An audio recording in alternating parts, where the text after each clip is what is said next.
तो देखो दोस्त, इस वीडियो में जो भी मैं बताने वाला हूँ, जो भी आपको दिखाने वाला हूँ, ये देख करके सुन करके आपका दिल बैठ जाएगा।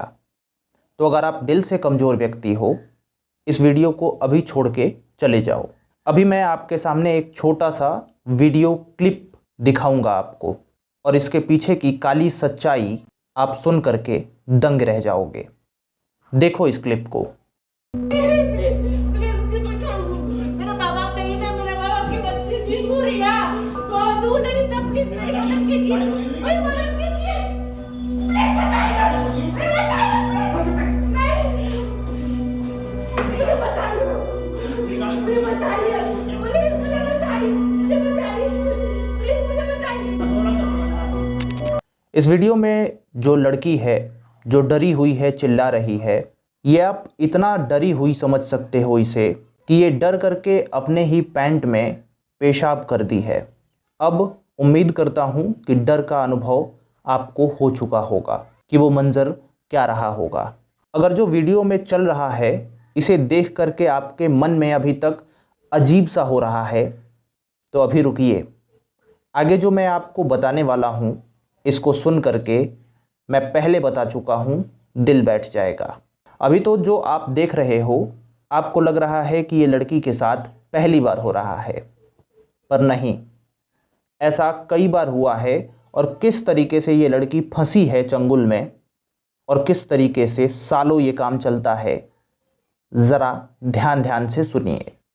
मैं ये गारंटी के साथ कह सकता हूँ कि इसे पूरा देखने के बाद आपको ऐसा लगेगा मानो कि इंसानियत दुनिया से ख़त्म हो गई है।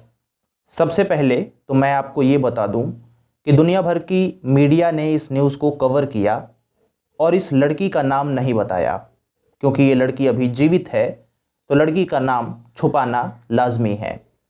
इसी वजह से इस लड़की को हम अपनी तरफ से एक नाम देंगे, और इस वीडियो में जब उस नाम को हम पुकारेंगे तो आप समझ जाइएगा कि मैं उसी लड़की के बारे में कह रहा हूँ जिसका वीडियो आपने देखा था शुरुआत में।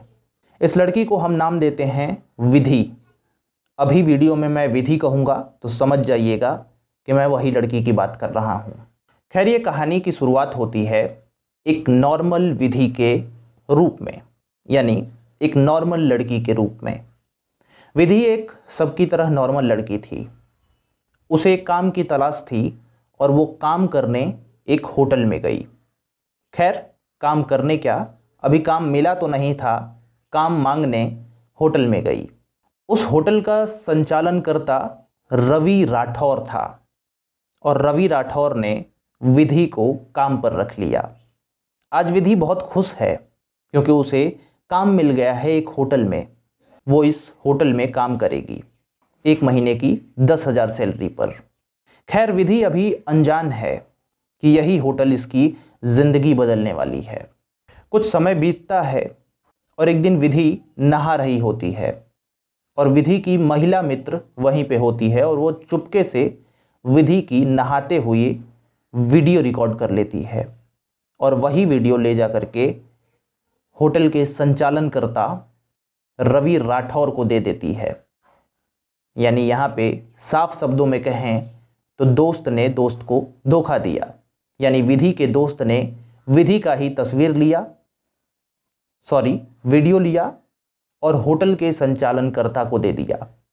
फिर क्या था, अब होटल का संचालनकर्ता विधि के साथ ब्लैकमेलिंग का खेल खेलने लगता है, और ये खेल इतना लंबा होता है और इतना अजीब सा होता है कि सुन करके मैं कांप गया था।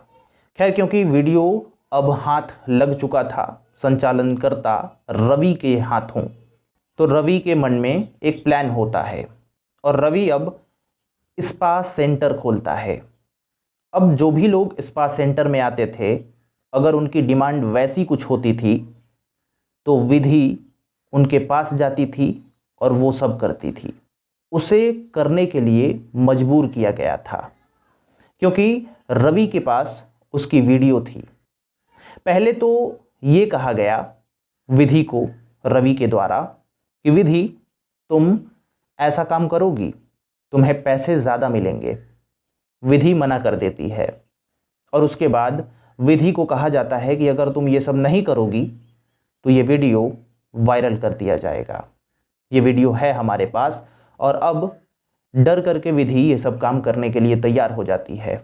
यानी पहला स्पा खुलता है और उसमें विधि काम पर लग जाती है और वो काम आप समझ सकते हो कि क्या काम था, कस्टमर्स को खुश करना किसी भी तरीके से। खैर, इसके बदले में रवि विधि को पैसा देता था, पर पैसा चाहिए किसे था? विधि मजबूर थी, पैसे लेने पर भी और काम करने पर भी। खैर, वक्त आगे बढ़ता है और एक समय ऐसा आता है जब पुलिस को भनक लगती है कि ऐसे बहुत सारे स्पा सेंटरों में गलत कार्य किया जा रहा है। उनमें से एक विधि वाला स्पा सेंटर भी था। पुलिस को भनक लगती है, पुलिस सब कुछ सील कर देती है, बंद करवा देती है। सिर्फ रवि का वो स्पा सेंटर ही नहीं, आसपास के बहुत सारे स्पा सेंटर्स उस समय पुलिस ने बंद करवा दिए थे। अब विधि सोचती है कि मेरा तो स्पा सेंटर बंद हो गया, अब मुझे रिलैक्स रहना होगा, अब मेरे साथ ये सब नहीं होगा, क्योंकि स्पा सेंटर में डेली विधि का यही दिनचर्या होता था, कस्टमर्स को खुश करने का। डेली नहीं, पर जब भी हो सके, मौका हो। समझ सकते हो आप मैं क्या कहने की कोशिश कर रहा हूँ। खैर, अभी विधि खुश ही हुई थी, तब तक कुछ वक्त और बीतता है और अब रवि एक और प्लान खेलता है। वो एक रीम होम स्टे को किराए पर लेता है और उसे गेस्ट हाउस में परिवर्तित कर देता है और यहाँ गेस्ट हाउस में भी विधि को रखा जाता है उसी काम के लिए। देखिए, जो गेस्ट हाउस में आने वाले गेस्ट थे, वो लोग जो डिमांड करते थे, बाहर से भी लड़कियां लाई जाती थीं। अगर बाहर से लड़कियां नहीं मिलती थी तो अब कस्टमर को कैसे भगाया जाए, तो उसे खुश करने के लिए विधि को चढ़ा दिया जाता था, यानी विधि को उनके आगे सौंप दिया जाता था। विधि तो मजबूर है, विधि को करना ही था। खैर, वक्त और आगे बढ़ता है। एक बात आप जान लीजिए, रवि ने रीम होम स्टे को किराए पर लिया था। 45,000 रुपये प्रति महीने किराए देता था इस होम स्टे का, और इस होम स्टे को एक गेस्ट हाउस बना दिया था और उससे वो कमाई करता था। खैर, गेस्ट हाउस तो नाम का था, क्योंकि वहाँ पे विधि थी और विधि से जो करवाया जा रहा था आप समझ सकते हो। कहानी और आगे बढ़ती है और ये आती है 11 नवंबर को। इस रात छोटी दिवाली थी।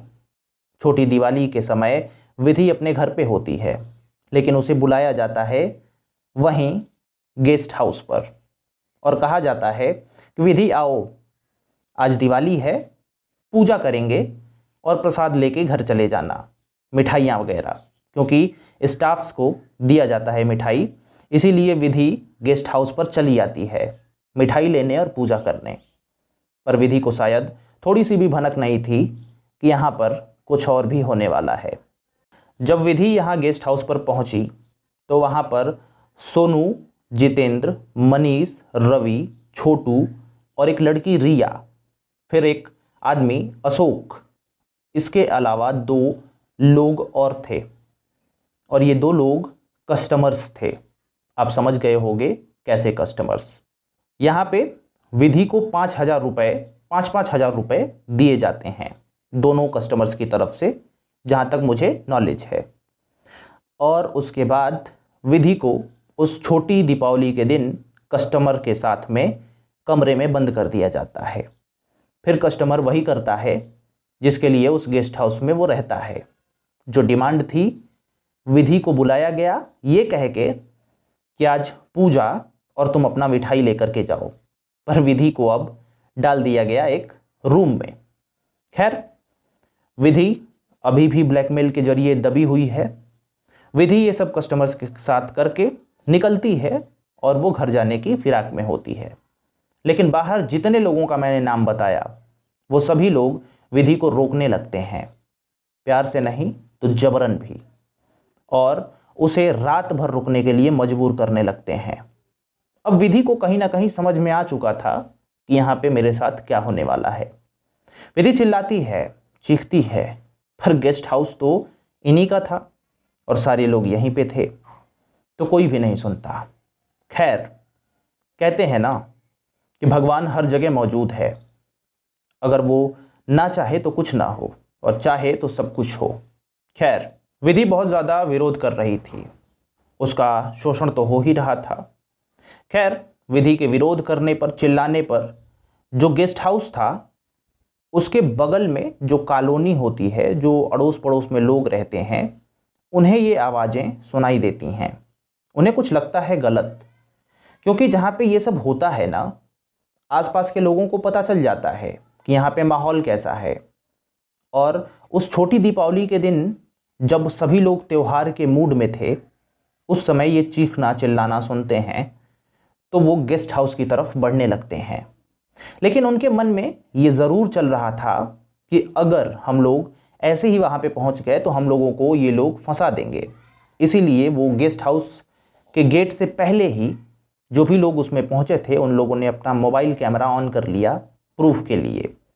और उसके बाद ये लोग मोबाइल कैमरा ऑन करके ही गेस्ट हाउस में प्रवेश करते हैं और जो देखते हैं उसे देख करके वो अंदर ही अंदर क्या हो जाते हैं, आप समझ सकते हो। खैर, विधि ज्यों ही देखती है इन लोगों को, बाहरी लोगों को, वो उनके सामने गिड़गिड़ाने लगती है, बोलने लगती है हमें बचाओ, बहुत कुछ बोलती है। आप लोगों ने शुरुआत में सुना है। अब ये नज़ारा देख करके सभी लोग हैरान हैं और अब यहाँ पर पुलिस को फ़ोन कर दिया जाता है और पुलिस यहाँ पे आ करके जितने लोग थे सभी लोगों को अरेस्ट कर लेती है। मैं नाम आपको बता चुका हूँ। खैर, इसमें और भी लोगों का इन्वॉल्वमेंट है या नहीं है अब तो पुलिस तय करेगी, लेकिन फ़िलहाल के लिए जितना भी मेरे पास इन्फॉर्मेशन है, तुरंत इन लोगों को जेल भी भेज दिया जाता है। ये घटना आगरा की है।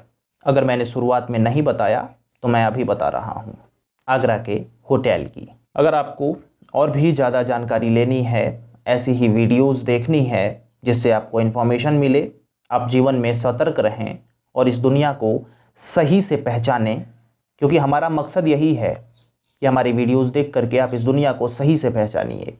जिस तरीके से ये दुनिया दिखती है, बिल्कुल साफ़ सुथरी मस्त, ऐसी है नहीं। पैर फिसला और आप गड्ढे में गिर जाओगे, और जिस गड्ढे में गिरोगे वहाँ आपके अपने ही लोग मिलेंगे जो आप पर धावा बोल देंगे। राम राम, मैं हूँ अंकित सिंह।